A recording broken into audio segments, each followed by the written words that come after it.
Morning everybody. Let's do a how to wash a house. So how to soft wash a house? Well, you employ a professional that is first time or maybe second time cleaning the house, sprays around a hose. Alright, let's get into it. So Zach's the boss today. I'm the apprentice, which that's why I'm filming, I'm doing nothing. So we just come across the front because the owners are coming in and out of the garage, so we just wanted to give them an area to come in and out.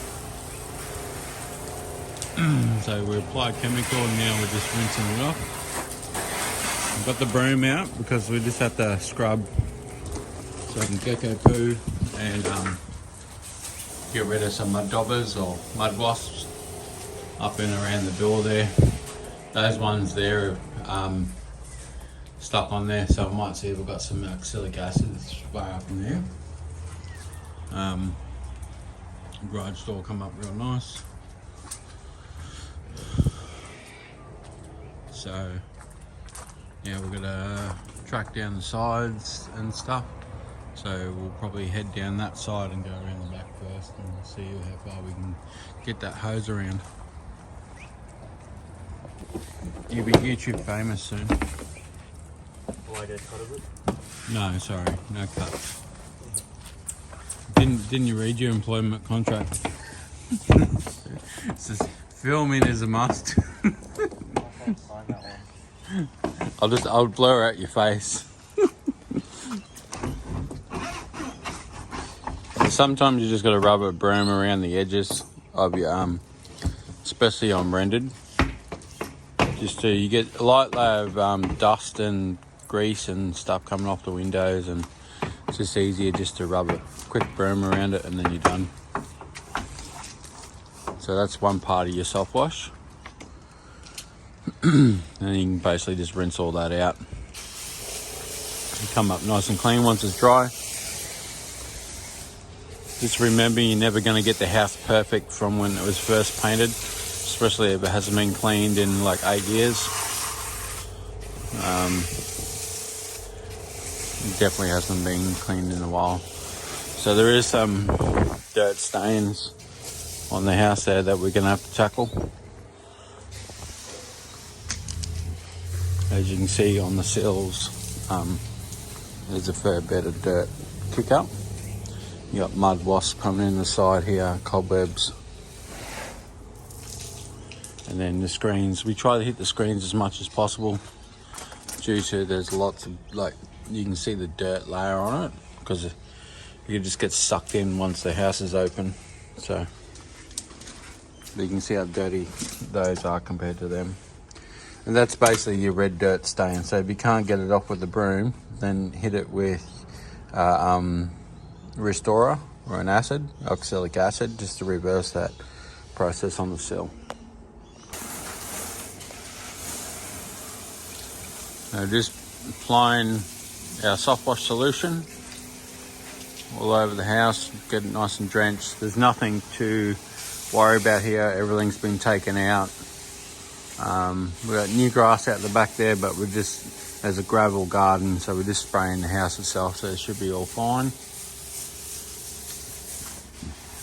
We do have to be careful at the bottom of the house there where the paint is peeling. The paint is bubbling down around the bottom, so just got to be nice and soft on that. It looks like there's moisture damage there somewhere. What we'll do is we'll grab the broom head, knock out these sills, knock out that mud wasp there, give it a light little scrub and just get rid of the bulk of that. Things like the top of the gutter there, give that a nice little clean.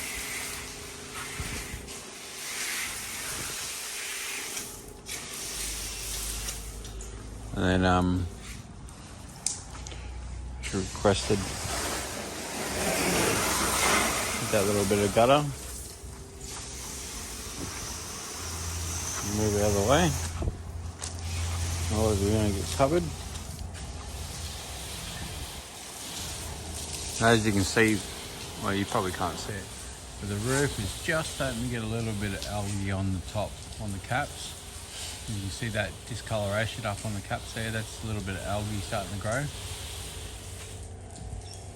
So things like that is when you want to get someone in to clean the roof, you just want to let them know it's just started, because it'd be cheaper than trying to get a whole roof done that's old and bad.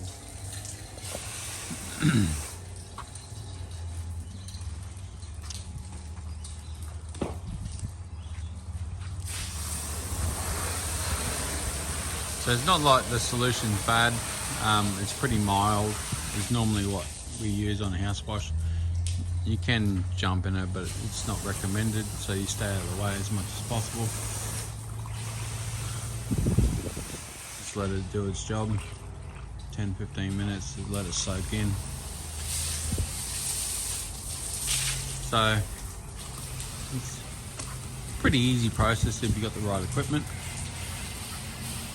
Got to give those windows a good hit. We like to give the screens and the windows a good hit, because if you wash the whole house, the screens are covered in mold still. So mold and algae are air-based spores, so they're just going to travel into your house, get all over your furniture.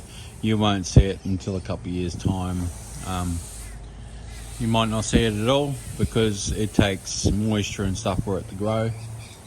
But you'll see the mold growing in the house is what you normally see after a rain spell or a lot of rain, because of the moisture in the air, and that's what it uses to grow. So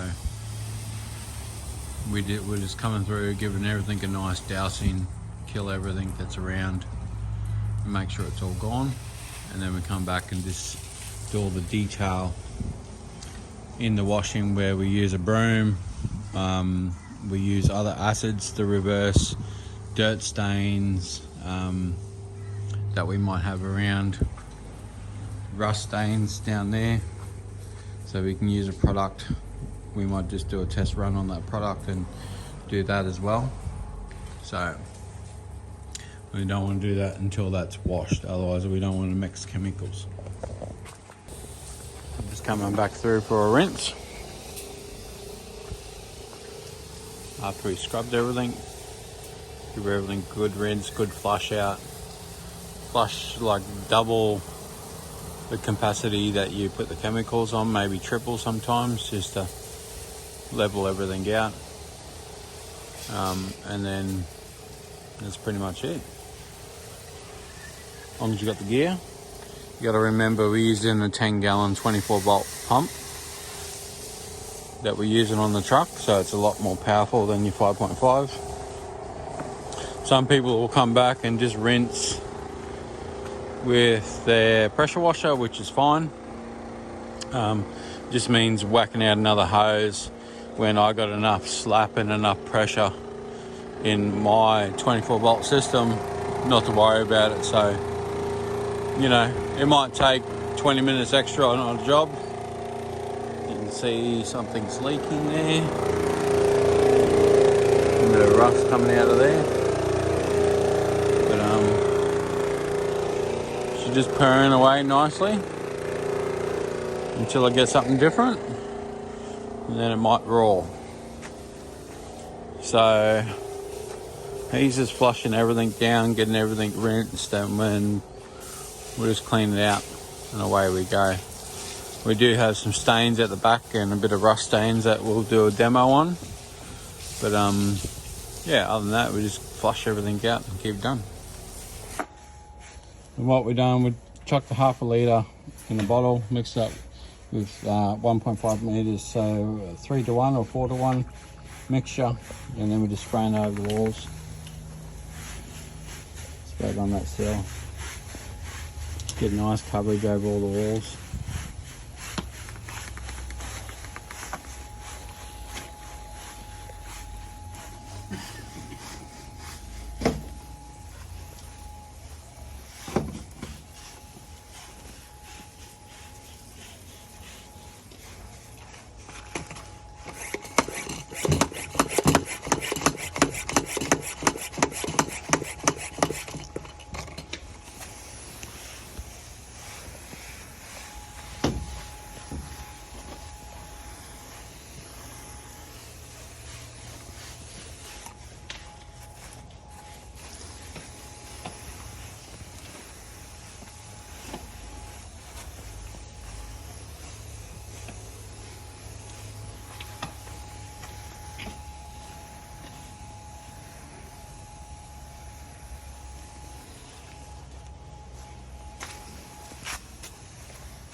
there. Not that it's going to do much. A little bit on the tiles here.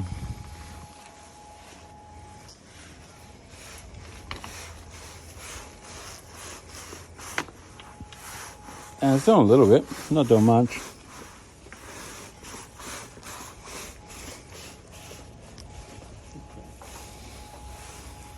Just come back and hit these bad spots. Like the sills and stuff coming up nice, but just lighter red stains are a lot harder, especially when they've been there for a while. So, sometimes you just have to go stronger with your chemical, so your acids.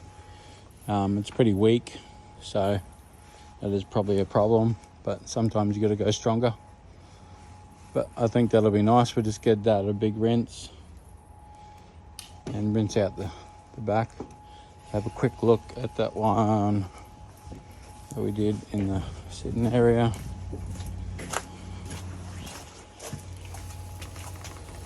A little bit there. Still, yeah, it didn't come up much, so it is what it is.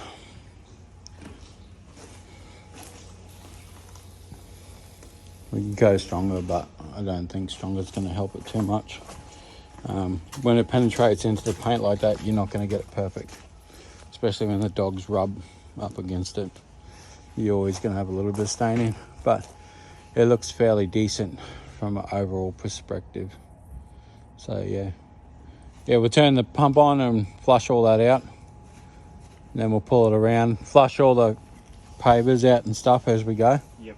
Flush that walkway out again, and then move to the other side, get all that done. So as you can see, fuel feeding poured up with the soft washing. So bad water flow, but two pipes always will overtake nearly every single time. So dual water feed is a must with bad water flow. We're just finishing off here, flushing out, doing the last little side, and then that's it for this job. We're moving on. So we've got the tap on there, everything's overflowing, and yep, move on to what corporate we're doing.